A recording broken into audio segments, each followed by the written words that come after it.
परमात्मा सह शरीर है, मनुष्य जैसा उनका शरीर है। वो लोक भी तेजों में है और परमात्मा का अपना मनुष्य जैसा शरीर जो है वो भी तेजों में है। उनके एक रोम में, रोम वाने वैसे तो बाल बोलते हैं, रोम एक रोम में, लेकिन एक रोम कूप में इतनी शोभा है, इतना नूर है, करोड़ सूर्य करोड़ चंद्रमा मिला दे और दोनों की मिली जुली रोशनी भी परमात्मा के एक रोमकूप के सामने, उस रोशनी के सामने फीकी। यदि वो परमात्मा उस तेजों में शरीर समेत सहित यहाँ आ जावे तो हम नहीं देख सकते, हमारी आंखें बंद हो जा, ये चरम दृष्टि नहीं देख सकती। इसलिए वो अपने रूप को सरल करता हुआ, यानी बिल्कुल समेट के अपने सारे उस प्रकाश को और सरल करके और हल्का तेज पुंज का रूप बना के वो आकर हमें मिलता है। ये देखिए, हम ये पढ़ रहे हैं ऋग्वेद मंडल नंबर 9 सुख 86 मंत्र 26 को। अपने रूप को सरल करता हुआ वह कांति में परमात्मा कबीर देव लिखना था, यहाँ कबीर देव विद्युत के समान क्रीड़ा करता हुआ, यानी बिजली जैसी गति से वर्णीय पुरुष को, यानी अच्छी आत्मा को, अच्छे भगत अच्छी आत्मा को प्राप्त होता है, मिलता है। अब देखना 27 नंबर मंत्र में, ऋग्वेद मंडल नंबर 9 सुख 86 का मंत्र 27 है। वह जो परमात्मा प्रकाश पुंज परमात्मा, जो परमात्मा धूलोक के, यानी उस तेजो में लोक के, सतलोक के तीसरे पृष्ठ पर विराजमान है, वहां बैठा है, वहां रहता है। अब ये स्पष्ट हो गया कि कबीर देव नाम का कोई भगवान है। कबीर देव, देव माने परमेश्वर, भगवान, तो वो ऊपर सतलोक में रहता है, सतलोक के तीसरे भाग में, यानी सबसे टॉप मोस्ट प्लेस पर। प्रत्येक स्थान का, लोक का अपना अपना दर्जे है, तो सबसे टॉप में रहता है भगवान सतलोक के अंदर। नीचे उनके बच्चे, वहां उनकी सृष्टि सतलोक में है। तो क्या बताया है कि परमात्मा साकार है और वो वहां रहता है ऊपर, और कंसेप्ट क्लियर किया, और वहां से चलकर आता है। और दिखाते हैं इसी में ऋग्वेद मंडल नंबर 9 सूक्त 82 के, ऋग्वेद मंडल नंबर 9 सूक्त 82 यानी 82 का और मंत्र नंबर 1 में ये कितना,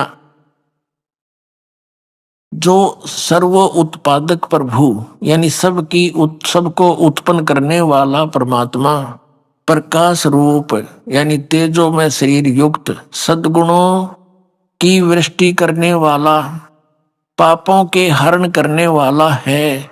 वह राजा के समान, राजेव राजा। देखो हम देखना यार, हम इसको 269 पृष्ठ पर पढ़ रहे हैं, 269 पर, और 270 पर आपको दिखाएंगे वह है राजा के समान। ये 270 पृष्ठ है। राजा के समान दर्शनीय है, देखण जोगा है, राजा के तरह, यानी पूरे ब्रह्मांडों का मालिक रूप में दर्शनीय, यानी देखण जोगा साकार है। वह पृथ्वी आदि लोक लोकांतरों के चारों ओर शब्दमान हो रहा है। वह वर्णीय पुरुष को, यानी अच्छी आत्मा को, जो दृढ़ भक्त है, उसको पवित्र करता हुआ प्राप्त होता है। और जिस प्रकार विद्युत यानी आकाशीय बिजली सने वाले स्थानों को आधार बनाकर प्राप्त होता है। अब विचार करें, अब इसमें स्पष्ट कर दिया इस पवित्र वेद ने कि परमात्मा साकार है, राजा के सदृश देखने योग्य है, और वो वहां से गति करके चलकर आता है। और अच्छी आत्मा जो दृढ़ भक्त होते हैं उनको मिलता है यहाँ आकर के। वो क्या करता है फिर उनको मिलकर, ये देखिए आगे स्पष्ट किया है। ऋग्वेद मंडल नंबर 9 सूक्त 82 का मंत्र एक आपने पढ़ लिया, और वो उनको कैसे मिलता है। अब क्या पता है कि जिस प्रकार विद्युत स्नेह वाले स्थानों को आधार बनाकर प्राप्त होता, जैसे पुराने समय में हम छोटे छोटे थे तब कांसी धातु के बेले और थाली हुआ करती थी।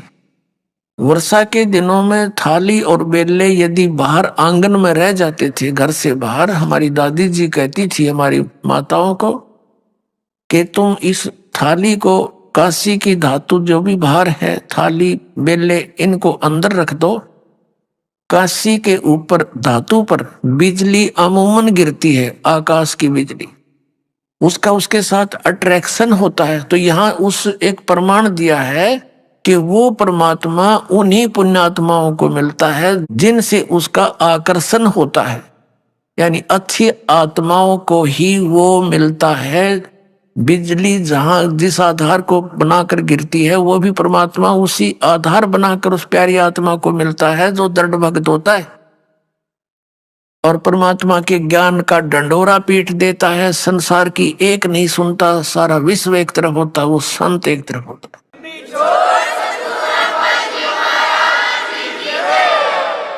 ऐसे दृढ़ भक्तों को वो परमात्मा मिलता है। अब देखना, अब वो क्या करता है। ऋग्वेद मंडल नंबर 9 सूक्त 82 मंत्र एक के बाद एक पढ़ लिया, अब दो पढ़ते हैं। ये दो मंत्र है। हे परमात्मन, उपदेश करने की इच्छा से, यानी ज्ञान देने की इच्छा से आप महापुरुषों को प्राप्त होते हो, मिलते हो, और आप अत्यंत गतिशील पदार्थ के समान, यानी बहुत स्पीड से तीव्रगामी होकर हमारे आध्यात्मिक यज्ञ को प्राप्त होते हैं। आप कबीर देव हैं, यह लिखना था, आप कबीर देव हैं, बस दैट्स ऑल। बहुत बढ़िया काम हो जाता, लेकिन इनकी बुद्धि इतना काम करे नहीं थी अनुवादकर्ताओं की। फिर भी परमात्मा ने इन्हीं की कर कमलों से सच्चाई को आप जी के लिए उजागर करवा दिया। नहीं तो ये आर्य समाज के जो व्यक्ति हैं, ये महर्षि दयानंद के सिद्धांत पर अटल हैं और ये मानते हैं कि परमात्मा निराकार है, कहीं एक स्थान पर एक देशीय नहीं है। और वेदों में स्पष्ट है, इन्हीं की कर कमलों से लिखा दिया, इनको याद भी ना होगा हमने क्या लिखा उसमें। ये सतगुरु की लीला है सारी परमात्मा कबीर जी की। यदि ये दास अनुवाद करता तो आम आदमी आपको भ्रमित कर देता कि अपने अपने हिसाब से सभी अनुवाद करते हैं, अपने हिसाब से कर रखा होगा अपने आपके गुरुजी ने। अब दास ने तो इन्हीं के अनुवाद दिखा दिया आपको। अब ये कोई न्यू नहीं कह सकता कि रामपाल ने गलत कर दिया तो इन्होंने कर रखा, गलत है या ठीक है, लेकिन ये सच्चाई है। परमात्मा के 100 प्रमाण देंगे कि वो परमात्मा सतलोक में है, मनुष्य दृश्य शरीर से है और वहां से चलकर आता, उसका नाम कबीर है। जिन महापुरुषों को परमात्मा मिले उनके एफिडेविट दिखाएगा दास आपको कि उन्होंने अपनी अमृतवाणी में लिख कर गए हैं कि कबीर इस गौड़ धानक रूप रहा करतार, अनंत कोट ब्रह्मांड का एक रति निबार, सतगुरु पुरुष कबीर हैं ये कुल के सिरजनहार।